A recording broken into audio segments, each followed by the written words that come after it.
Agora à noite eu quero conversar com você um pouco sobre o que temos no livro do profeta Daniel.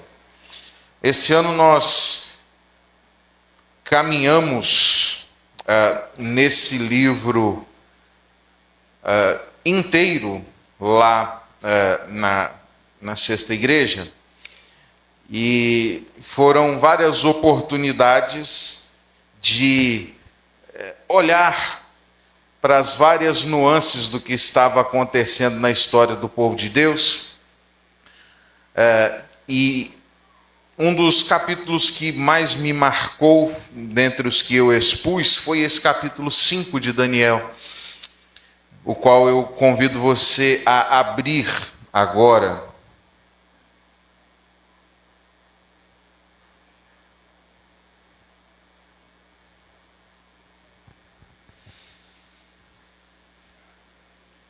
Daniel capítulo 5, eu farei a leitura, você poderá acompanhar, mesmo assentado em reverência como você está. Diz assim: o rei Belsazar deu um grande banquete a 1000 dos seus grandes e bebeu vinho na presença dos 1000. Enquanto Belsazar bebia e apreciava o vinho, mandou trazer os utensílios de ouro e de prata que Nabucodonosor, seu pai, tirara do templo que estava em Jerusalém, para que neles bebessem o rei, os seus grandes, as suas mulheres e concubinas. Então trouxeram os utensílios de ouro que foram tirados do templo da casa de Deus que estava em Jerusalém, e beberam neles o rei, os seus grandes, as suas mulheres e concubinas. Beberam o vinho, deram louvores aos deuses de ouro, prata, bronze, ferro, madeira e pedra. No mesmo instante apareceram uns dedos de mão de homem e escreviam defronte do candeeiro, na caiadura da parede, no palácio real. E o rei via os dedos que estavam escrevendo. Então se mudou o semblante do rei, e os seus pensamentos o turbaram. As juntas dos seus lombos se relaxaram, e os seus joelhos batiam um no outro. O rei ordenou em voz alta que se introduzissem os encantadores, os caldeus e os feiticeiros. Falou o rei e disse aos sábios da Babilônia: qualquer que ler essa escritura e me declarar sua interpretação será vestido de púrpura, trará uma cadeia de ouro ao pescoço e será o terceiro no meu reino. Então entraram todos os sábios do rei, mas não puderam ler a escritura, nem fazer saber ao rei a sua interpretação. Com isso, se perturbou muito o rei Belsazar, e mudou-se-lhe o semblante, e os seus grandes estavam sobressaltados.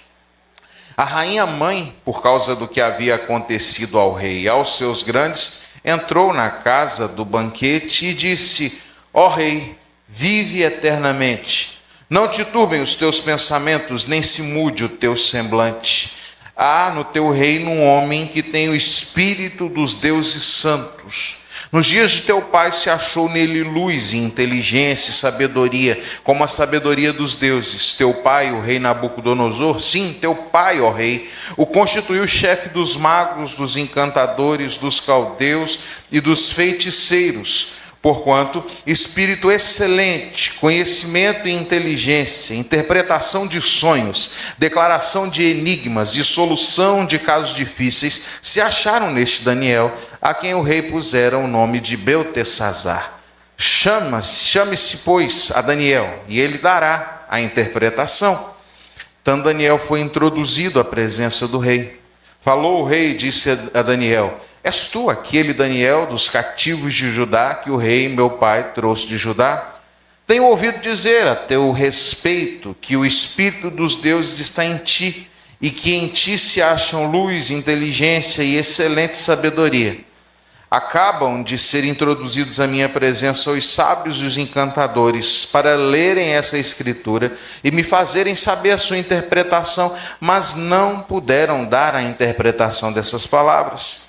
Eu, porém, tenho ouvido dizer de ti que podes dar interpretações e solucionar casos difíceis. Agora, se puderes ler a escritura e fazer-me saber a sua interpretação, serás vestido de púrpura, terás cadeia de ouro ao pescoço e serás o terceiro no meu reino. Então respondeu Daniel e disse na presença do rei: os teus presentes fiquem contigo, deu seus prêmios a outros. Todavia, lerei ao rei a escritura e lhe farei saber a interpretação. Ó rei, o Deus Altíssimo deu a Nabucodonosor, teu pai, o reino e grandeza, glória e majestade. Por causa da grandeza que lhe deu, povos, nações e homens de todas as línguas tremiam e temiam diante dele. Matava a quem queria e a quem queria deixava com vida. A quem queria exaltava e a quem queria abatia. Quando, porém, o seu coração se elevou e o seu espírito se tornou soberbo e arrogante, foi derribado do seu trono real e passou dele a sua glória. Foi expulso dentre os filhos dos homens, o seu coração foi feito semelhante ao dos animais, e a sua morada foi com os jumentos monteses. Deram-lhe a comer erva como aos bois, e do orvalho do céu foi molhado o seu corpo, até que conheceu que Deus, o Altíssimo, tem domínio sobre o reino dos homens, e a quem quer constitui sobre ele. Tu, Beltsazar, que és seu filho, não humilhaste teu coração, ainda que sabias tudo isso, e te levantaste contra o Senhor do céu, pois foram trazidos os utensílios da casa dele perante ti, e tu e os teus grandes, e as tuas mulheres, e as tuas concubinas bebestes vinho neles. Além disso, deste louvores aos deuses de prata, ouro, bronze, ferro, madeira, pedra, que não veem, não ouvem, nem sabem, mas a Deus, em cuja mão está a tua vida e todos os teus caminhos, a ele tu não glorificaste. Então, da parte dele foi enviada aquela mão que traçou esta escritura. Esta, pois, é a escritura que se traçou. Mene, mene, tekel e parsim. Essa é a interpretação daquilo. Mene, contou Deus o teu reino e deu cabo dele. Tekel, pesado foste na balança e achado em falta. Peres, dividido foi o teu reino e dado aos medos e aos persas. Então mandou Beltsazar que vestissem Daniel de púrpura e lhe pusessem cadeia de ouro ao pescoço e proclamassem que passaria a ser o terceiro no governo do seu reino. Naquela mesma noite foi morto Beltsazar, rei dos caldeus, e Dario, o medo, com cerca de 62 anos, se apoderou do reino. Curve sua cabeça e ore a Deus neste momento, pedindo: Senhor, fala-me ao coração, me ajude a compreender a verdade da tua palavra, e que esse tempo agora seja um tempo de aprendizado, crescimento para mim.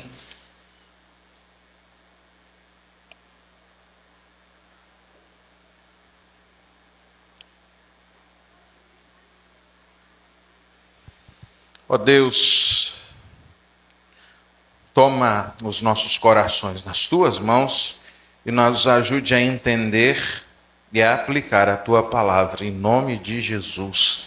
Amém e amém. Em dezembro de 1734, começou a acontecer algo incomum numa pequena cidade do estado de Massachusetts, cidade chamada Northampton.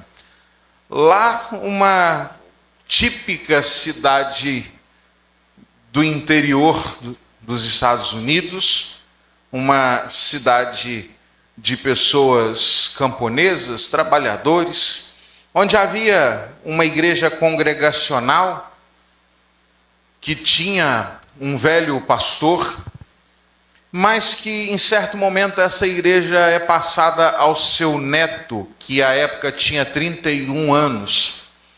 Esse moço se chamava Jonathan Edwards.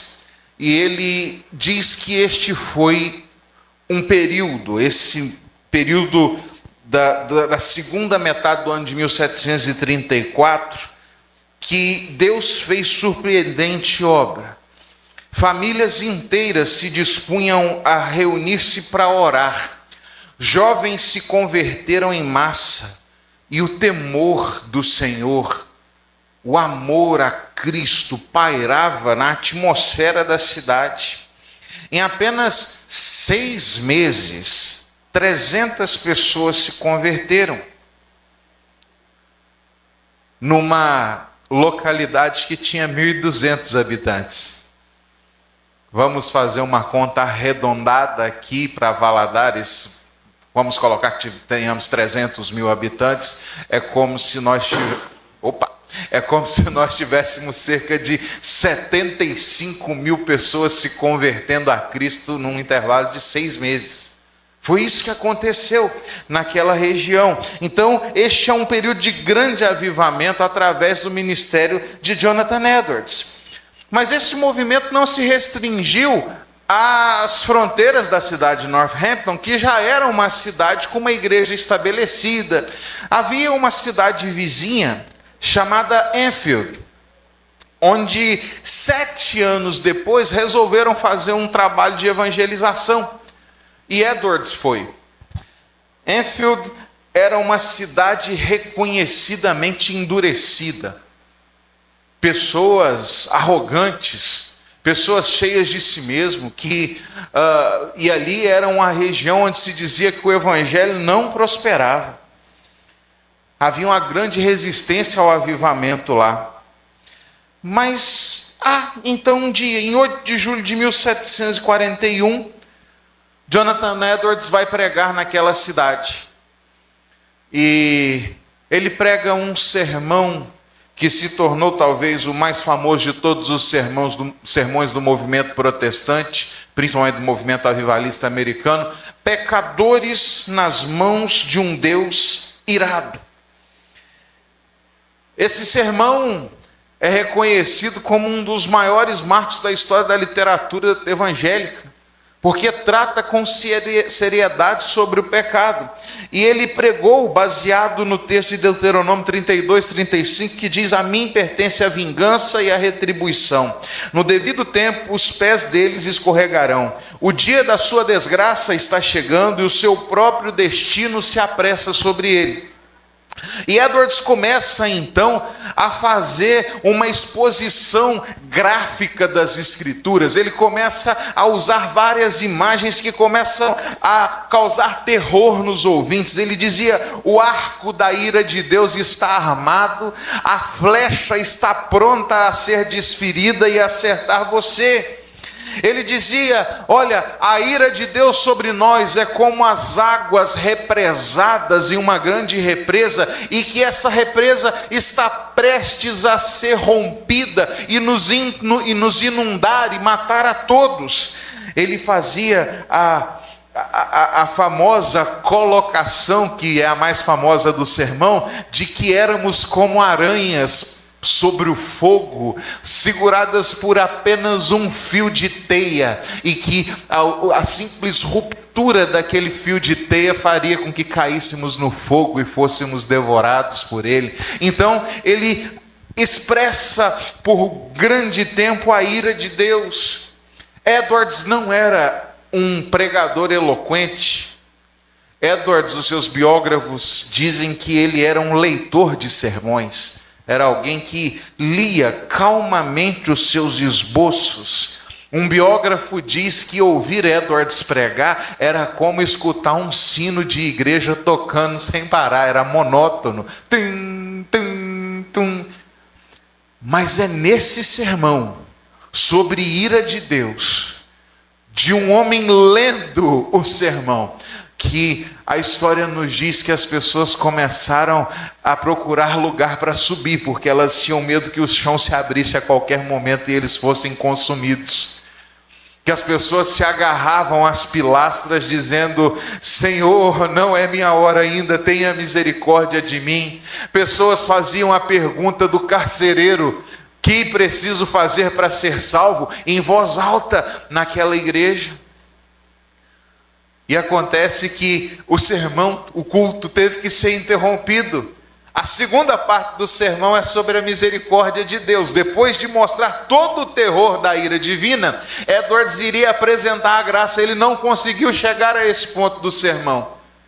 As pessoas então ficaram inflamadas pelo simples fato, não tão simples assim, de entender quão pecadoras são e de como a ira de Deus se revela poderosa, assoladora contra todo o pecado e todo pecador. Esse sermão estava dizendo para as pessoas o seguinte: olha, o relógio de Deus está andando. O tempo está passando. E uma decisão precisa ser tomada. Um passo precisa ser dado. Um novo rumo das suas histórias precisa ser experimentado. E quando olho para o texto que acabamos de ler na palavra de Deus, meus irmãos, o que eu vejo é a mesma coisa. É Deus olhando para um homem e dizendo: o tempo está passando. Tic-tac. O tempo está passando. O texto bíblico nos informa que estamos diante de Beltsazar. Ele era corregente ao lado de Nabonido, que era o pai dele. Mas, pastor, o texto fala algumas vezes que ele é filho de Nabucodonosor. Filho no sentido de sucessão. Você está familiarizado com, por exemplo, a biografia dos reis de Israel, que todo rei fala é filho de Davi, filho de Davi. Fala, mas já passou 400 anos, como é que esse cara é filho de Davi, né? É essa ideia de sucessão. Então ele é um sucessor de Nabucodonosor, mas ele é filho de Nabonido.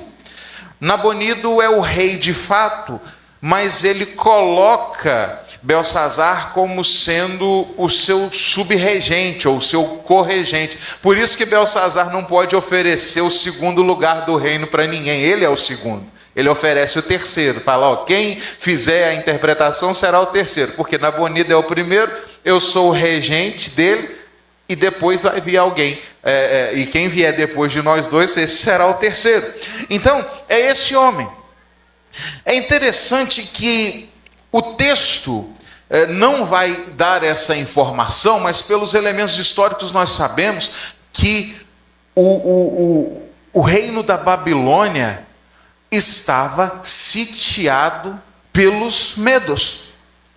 Então pense bem, você tem na porta da sua cidade um exército inimigo acampado. E o que o rei faz? Um banquete. Ele não está buscando a orientação de Deus ou dos seus deuses, ele não está chamando seus generais para fazer uma estratégia militar, não, fazer um banquete. Ou seja, vamos fingir que está tudo bem, que não há risco nenhum aqui. É o tal do político fazendo pão e circo, né? Vamos, de alguma maneira, trazer algum entretenimento para que as pessoas talvez assim se esqueçam dos problemas reais da vida real. E ele então traz mais de 1000 dos seus súditos com suas mulheres e concubinas. Ele manda buscar os utensílios do templo saqueados de Jerusalém e bebem. Se embriagam utilizando aqueles utensílios, um sacrilégio. Eles colocam diante de si ídolos de toda a sorte, ouro, prata, bronze, pedra, madeira, e os adoram. É um período, então, um momento ali de profunda perversão espiritual. Eles estão diante de Deus, afrontando a Deus, pegando aquilo que Deus tinha como parte do templo e cometendo ações sacrílegas, utilizando de maneira inapropriada, profana, e num tempo de guerra, fazendo banquete, um homem descolado da realidade, mau. Ele declara guerra aberta contra Deus nas palavras de Calvino. E aí então, acontece uma coisa. Aparece uma mão, como mão de homem, e começa a escrever algumas palavras na parede. Palavras que ele conhecia, não era um idioma estranho para ele. Mene, mene, tekel, parsim, são palavras comuns. Ele só não sabia o que significava a mensagem que estava criptografada, digamos assim, nessas palavras.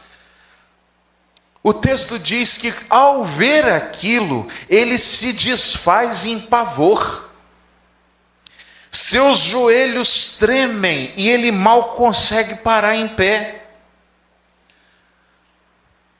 Um renomado intérprete desse texto, chamado Ian Duggett, diz o seguinte: o termo, a expressão hebraica literal para falar que seus joelhos se bateram, é que ele perdeu o controle do corpo e que provavelmente, tomado de medo e pavor, essa era uma das aplicações possíveis do termo, ele tenha feito necessidades na roupa. Sabe, o trono da honra dele estava sujo e fedido depois disso, de ver aquela mão. Ele treme tanto que ele perde o jogo das pernas, ele perde o controle do intestino, ele perde o controle da bexiga e o homem se suja todo. Tamanho medo e o terror que ele estava. A cena é irônica, né? Todo o poder do rei que diz: eu não me preocupo com guerra, eu vou dar uma festa, eu não tenho medo do exército de Dario. Quando vê um poder maior do que o de Dario na frente dele, treme na base, expõe a futilidade de quem ele é e das coisas que ele faz. E aí ele diz: então, ok, vou chamar os sábios. Traz aí os caldeus, os feiticeiros, os cientistas da Babilônia para interpretar. E quem interpretar vai ser o terceiro do reino. Colocar um cordãozão de ouro nele, roupas reais, e ele vai ser um dos membros altos aqui da corte. Vai ser o meu primeiro-ministro. E o texto diz que nenhum deles vem.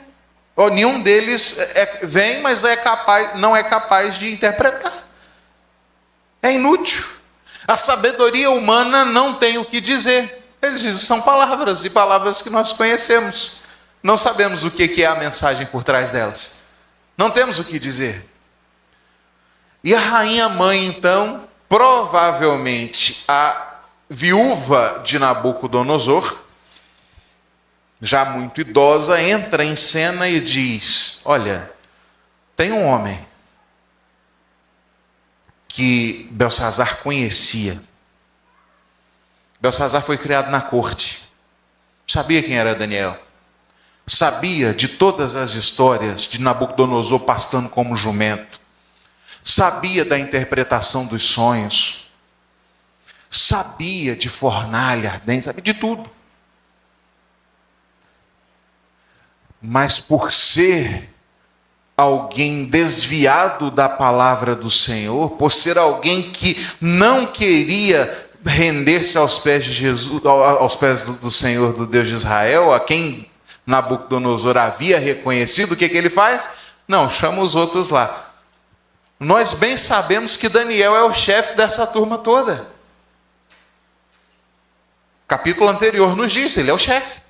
Ele chama toda a equipe, mas não chama o chefe. A oferta está aberta para todo mundo, mas menos para o camarada que sempre fez isso, que é o chefe de todos, aquele que demonstrou por A mais B ao longo da história que é sobre ele que está essa sabedoria, não é ele que ele chama. Já corre da presença de Deus, sabe que se chamar Daniel, a coisa não vai ser das melhores para ele. E a rainha mãe diz: olha, ele tem sobre si o espírito dos deuses e a sabedoria dos deuses, e ele é o que é capaz de fazer isso. Então, ok. Chame Daniel. Daniel chega e Belsazar quer marcar território. Fala assim: e aí, Daniel, me falaram de você aqui. Você é um daqueles cativos de Judá que vieram, lembra? Naquela vez aí que Nabucodonosor trouxe os cativos, certo? Ele quer desfazer de Daniel. E aí diz assim: olha, mas eu tenho aqui uma questão a ser resolvida. Se você resolvê-la para mim, você se tornará o terceiro no meu reino. Vou te encher de presente. Ele precisa de Daniel, mas ele não respeita Daniel. Ele tem desprezo para com Daniel, em última análise, para com Deus. Ele despreza a sabedoria de Deus, ele despreza o servo de Deus, ele despreza a palavra de Deus, então ele despreza. Mas eu preciso saber, e me disseram, e eu sei que é você que pode interpretar, então vem você mesmo.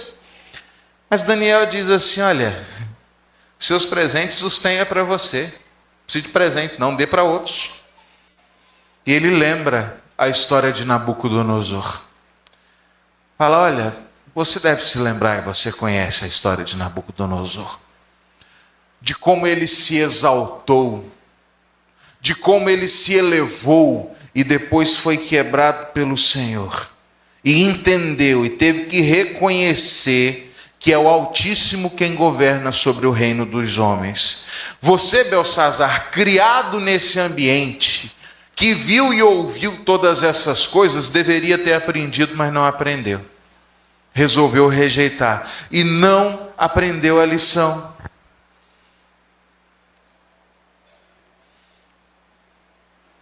Você sabia disso, são essas as palavras, e não humilhaste o seu coração. O seu pecado é agravado porque você tinha conhecimento. Seu pecado é agravado porque você não é um ignorante da história do que Deus já fez dentro da sua própria casa, e mesmo assim rejeitou. Você desafiou a Deus de maneira consciente, você usou vasos santos, você adorou ídolos sem vida e não glorificou o Deus que sustenta o seu fôlego. E é por isso então que a mensagem veio. E é por isso então que Deus fez o que fez para te fazer tremer nas bases. Deus está te humilhando, como ele humilhou Nabucodonosor. Mas deixa eu te dizer então o que significa. Pode guardar seus presentes. Já passei o meu sermão de que você é um arrogante pretensioso, que sabia o que deveria ser feito e não fez, sabia como proceder e não procedeu. Mas deixa eu te dizer o que significa. Mene significa que Deus contou os seus dias, o teu reino chegou ao fim. Tekel, pesado foste na balança e achado em falta. Perez, ou parsim, que é o plural, né? Teu reino foi dividido e entregue aos medos e aos persas. Cada palavra é como uma martelada no prego do caixão desse homem. O jogo de palavras aqui, as 4 palavras, literalmente está escrito contado, contado, pesado e dividido. Tá? Mene, mene, tekel, parsim é pesado, pesado, contado e dividido. Elas vão apontar para relações comerciais. Vai pegar peso de prata. Mene é como mina, que era uma unidade de medida de dinheiro para 60 ciclos de prata. Tekel como uns 60 avos de uma mina. E aí você tem essas palavras que têm um sentido gradual de diminuição. Então, ela começa, ela é um jogo de palavras que utiliza aqui figura de linguagem para questão de dinheiro da época. Então, começa falando mene, mene, então assim, você tinha uma mina dividida pelo meio, mene, mene, tekel, quando pesou, o peso não era o suficiente, era a balança enganosa, e no final não sobra quase nada, centavos de tudo que você achava que você era. Deus está falando assim: eu estou te derretendo, eu estou te moendo. Você acha que você tem algum valor? Você acha que você é alguma coisa? Mas você vai sendo contado, dividido, dirimido, até que sobra só uma areiazinha. Sobra nada. E você vai passar. É nessa noite. Então pode guardar os seus presentes para você, que nem autoridade para me dar presente você tem mais. Pode guardar o seu carguinho para você, porque amanhã de manhã o cargo já vai estar na mão de outro para ele dar o cargo para quem ele quiser, nem seu vai ser mais. E o que é que o texto bíblico diz? Naquela mesma noite, cumpriu-se essa palavra. Naquela mesma noite, Belsazar caiu. Dario, o medo, assume o reino da Babilônia. Para Nabucodonosor, houve a oportunidade, houve um tempo, a gente sabe que Nabucodonosor teve um período de 1 ano entre o recado de Deus e ele enlouquecer. Passa 1 ano, passados 12 meses, Deus deu uma oportunidade, dizendo, olha, se arrepende. Ele não se arrepende, aí vira lá aquela figura animalesca, até que depois é restaurado. Aqui não. Aqui não tem igual Nabucodonosor, olha, se arrepende, faz isso, Deus vai ter misericórdia. Daniel vem simplesmente para dizer, seu tempo acabou. Eu vim aqui só para te dizer, essa noite você perde seu reino. Eu quero pensar algumas aplicações rápidas com você, para a minha vida e para a sua vida aqui.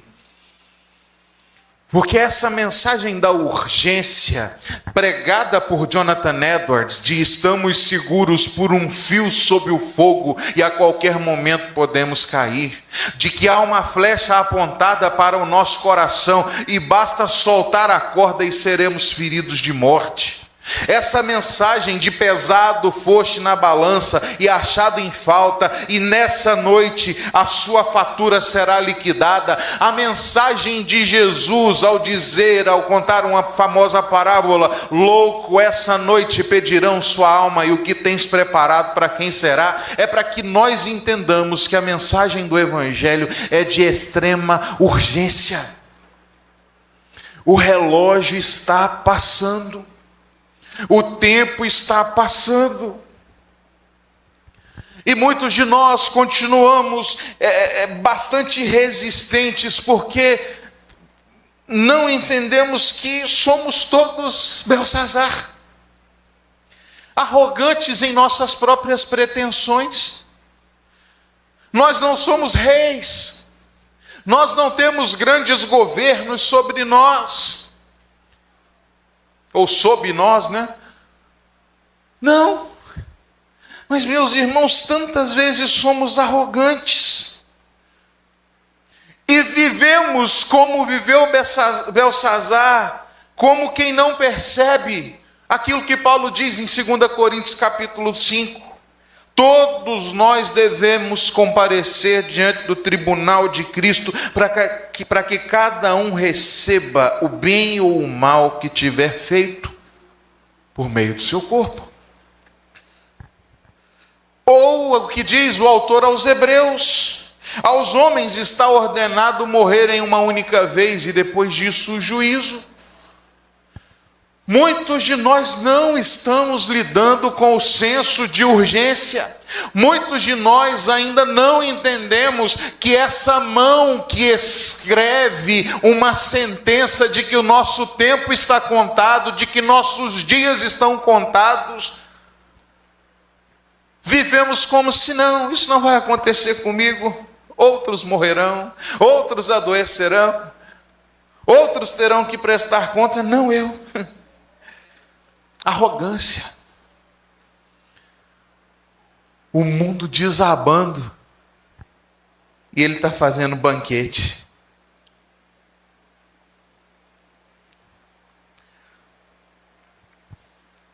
Tem muito crente nominal, tem muita gente que ainda não tomou uma postura em relação a Cristo, ao Evangelho, que segue nessa mesma toada.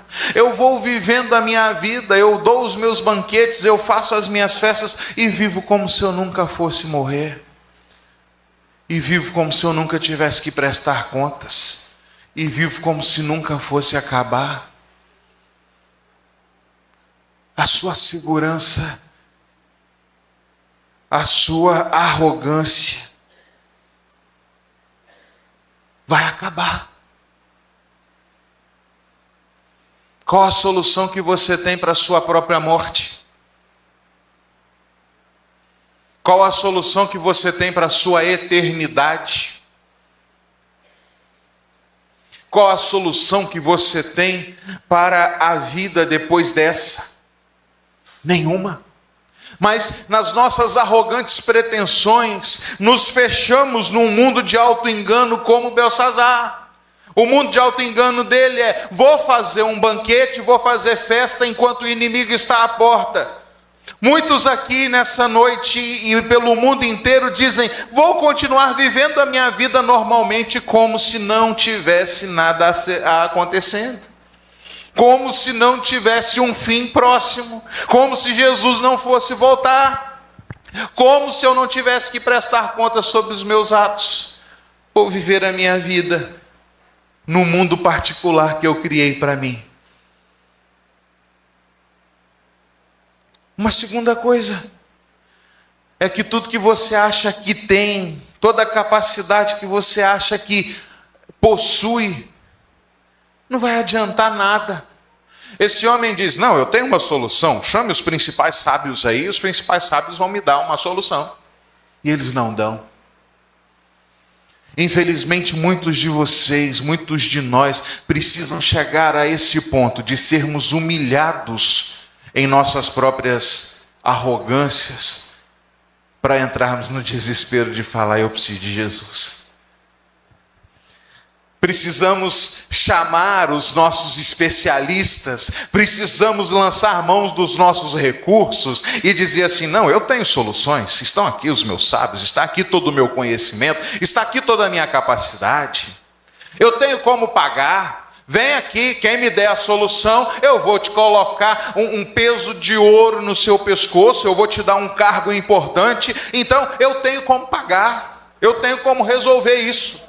E aí, quando você vê que todo o dinheiro que você tem, toda a capacidade que você tem, todo o conhecimento que você acha que tem, todo o poder que você acha que tem, toda a influência que você acha que tem, derrete na sua mão e fala: não dá, não tem resposta.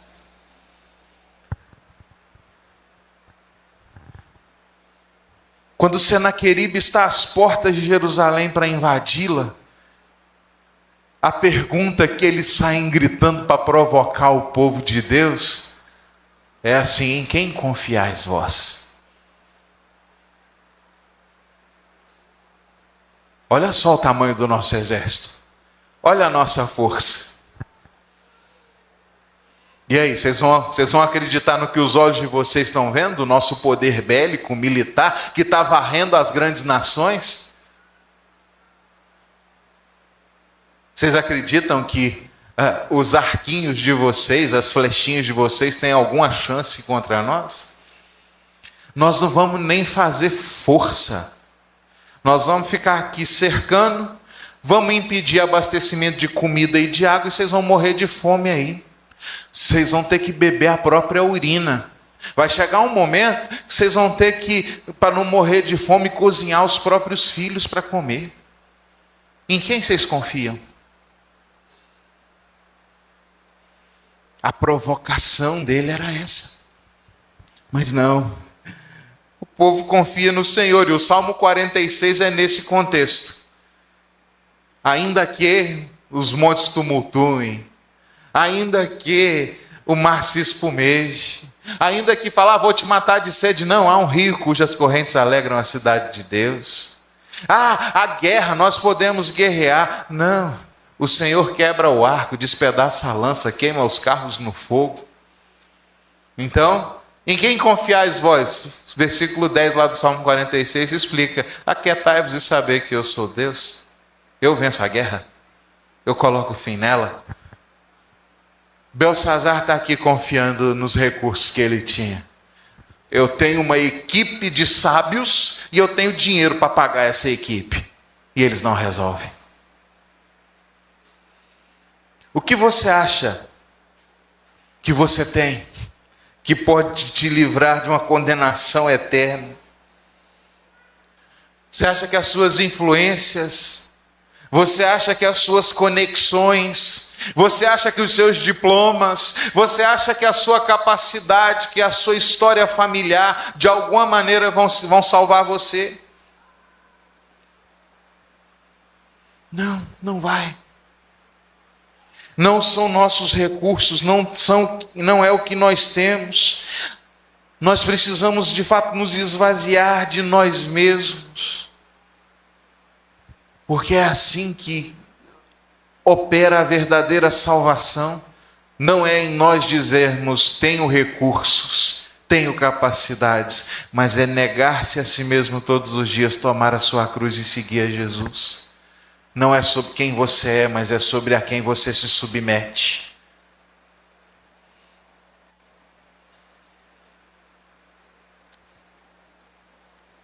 Mas há algo mais que acontece aqui que eu quero chamar a sua atenção. A sua ignorância deliberada também não vai te salvar. Os seus recursos não te salvam, a sua arrogância não te salva, e a sua ignorância deliberada como a dele não te salva. O que é essa ignorância deliberada? Eu sei, mas eu finjo que eu não sei. Tem muita gente que é assim, o cara é marido de uma mulher crente, já fez um monte de culto na casa dele e tal, ele ouviu um monte de mensagem, ele veio num monte de cantata, veio nos aniversários da igreja e tal, está ouvindo a mensagem aí. E aí diz assim, não, mas talvez no último dia eu vou ter como dizer para Jesus que assim, eu não fui muito bem apresentado à fé, né? Eu não conhecia muito bem sobre Jesus e tal. A sua pretensiosa e deliberada ignorância não será uma válvula de escape. Há uma frase, o povo lá da igreja já se acostumou, que eu a menciono sempre, de um puritano, que ele diz o seguinte: dura será a eternidade daqueles que forem para o inferno num caminho que ele é pavimentado por muitos sermões. Gente que ouviu demais, mas finge de ignorante.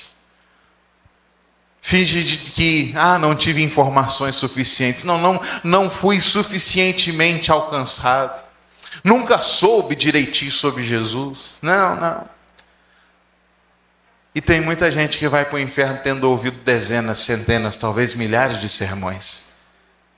Quando a palavra de Deus diz que ela cumpre o propósito para o qual foi designada, associada com a expressão que diz que ela é como a espada de dois gumes, é que o negócio é o seguinte, presta atenção aqui. Você está ouvindo o evangelho aqui essa noite. Ele vai cumprir o propósito dele. Ele é a espada de dois gumes, certo? Ou ele te salva, ou ele te condena.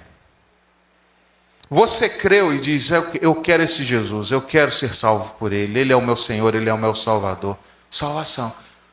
Você sai daqui e continua a sua vida de rejeição normalmente. A palavra dessa noite cumpriu o propósito na sua vida. Qual é? De condenação. Você vai chegar naquele dia e falar, Senhor, nunca me falaram. Vai dizer sim, não. Em 14 de dezembro de 2025, pastor Michael pregou o evangelho na igreja presbiteriana Betânia. Você estava lá, você ouviu. A palavra não voltou vazia, ela cumpriu o propósito. Qual foi? Te condenar. Te dizer, você sabia. Você sabia que o relógio estava passando o tempo. Você sabia que você ia morrer.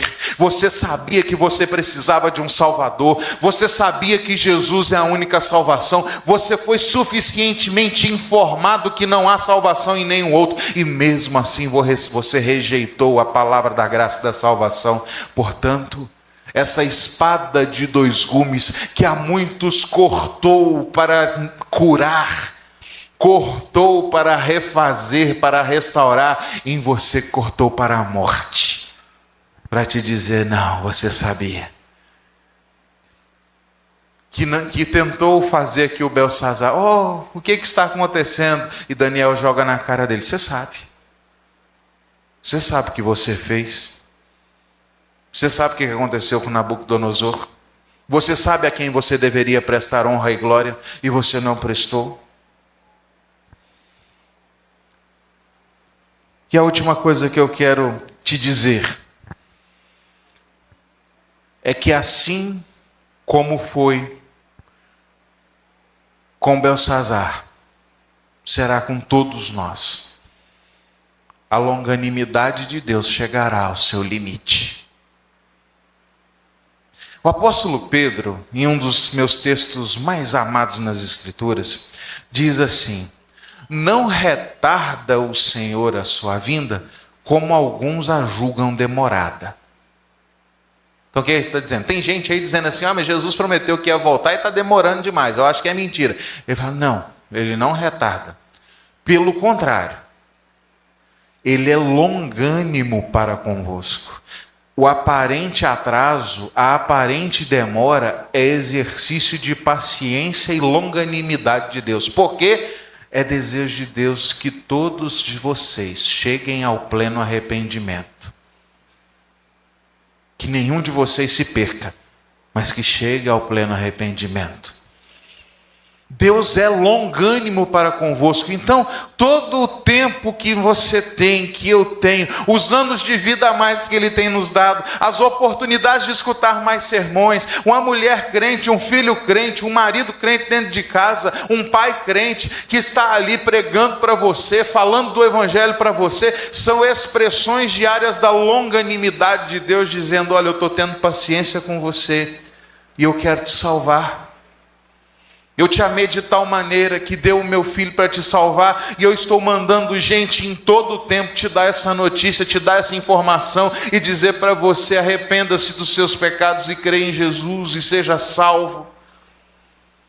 Creia no Cordeiro de Deus que tira o pecado do mundo e tem os seus pecados retirados e tem a nova vida que Ele tem para dar.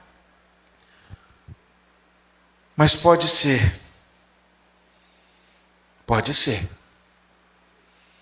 porque não é um relógio igual para todo mundo. A sua hora é uma, a minha é outra. Dos seus pais é outra, do seu marido, da sua esposa é outra. Nós não cremos em purgatório.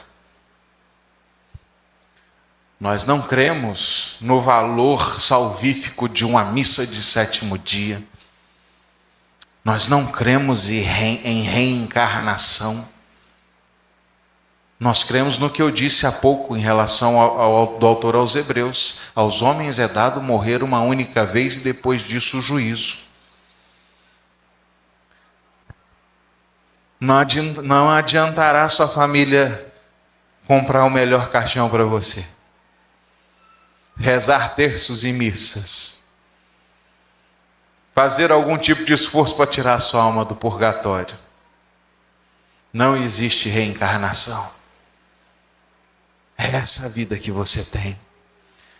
E o tempo está passando. O relógio está andando. E o que você tem preparado, para quem será? De que vale o homem ganhar o mundo inteiro e perder a sua alma, diz Jesus no Evangelho de Marcos, no capítulo 8. Onde estão suas prioridades? Onde estão seus focos? Deus tem sido paciente para conosco, meus irmãos. Para Belsazar a mensagem foi: seu tempo acabou. Essa noite seu reino será tirado de ti. Para Belsazar não teve mensagem de graça. Para Belsazar não teve oportunidade de arrependimento. Para Belsazar a sentença já foi proferida e executada quase que imediatamente. Mas para você e para mim não. Para você e para mim, a mensagem tem sido a de que Deus é longânimo e quer salvar a sua vida.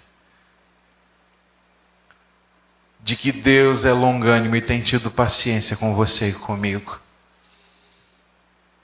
De que Deus é longânimo, paciente, amoroso. E haverá um dia no futuro, como foi nos tempos de Noé, onde gente desesperada dirá: agora eu quero ir, agora eu acredito. Fala: não tem mais tempo de acreditar. Quando o apóstolo Paulo nos diz que diante de Jesus todo joelho se dobre e toda língua confesse que Ele é Senhor e que essa será uma realidade futura, Ele está dizendo para uma realidade futura que acontecerá em duas perspectivas. Gente satisfeita e alegre, se dobrando e dizendo: Jesus Cristo é o Senhor, para a glória de Deus Pai. E gente desesperada se quedando de joelhos dizendo: Ele é Senhor e eu estava errado a vida inteira. Ele é Senhor e eu nunca acreditei. O Evangelho era real e eu rejeitei. Eu me opus. Eu me endureci. O relógio está passando. O tempo não para.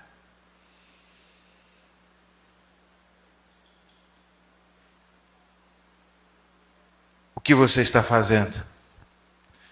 Abusando da paciência e longanimidade de Deus? Ou vai tomar uma decisão? Ou esperar chegar o tempo em que não terá mais chance, mais tempo, mais oportunidade. Curve sua cabeça para orar e pensar sobre isso. Não consigo mesmo mais diante de Deus, orando enquanto reflete e refletindo enquanto ora.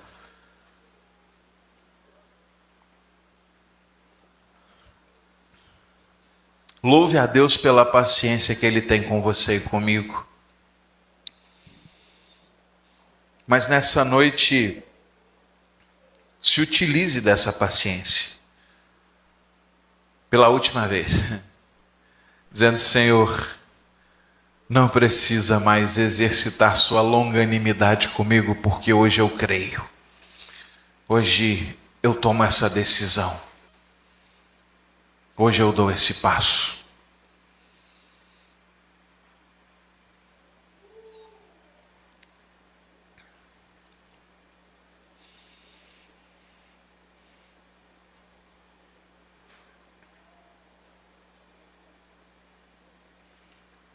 Convidar o pastor Zé Geraldo para fazer essa oração final e nos conduzir nesse momento até partirmos ao pós-lúdio. Vamos orar. Senhor Deus, muito obrigado por tua graça e misericórdia manifestada a nós. Obrigado porque no dia de hoje o Senhor nos acordou por meio da sua misericórdia e da sua graça. Foram renovadas sobre as nossas vidas. Muito obrigado pelo privilégio que temos de ouvir a tua palavra e o privilégio de sermos levados à reflexão profunda por meio do teu Santo Espírito, de que é urgente a mensagem de que precisamos nos voltar inteiramente para ti, e de que todos os nossos projetos e planos, que de alguma maneira são nossos, inteiramente nossos, e não consideram a vontade do Senhor para nós, nada mais é que soberba, e os dias desses estão contados. Pai, tem misericórdia de nós, e que esta misericórdia do Senhor derramada sobre o nosso coração seja vista por todos nós e por aqueles que convivem conosco, de maneira que nós jamais queiramos dar um passo sequer se não for da tua vontade. Não permita, ó Deus, que nada suba à mente e ao coração do conselho desta igreja, da junta diaconal e de cada membro, do pastor, se não for da tua vontade, se não for para a tua glória. Pai, muito obrigado. Aplica esta verdade no nosso coração e nos instrua. É a nossa oração que te fazemos em nome de Jesus. Amém.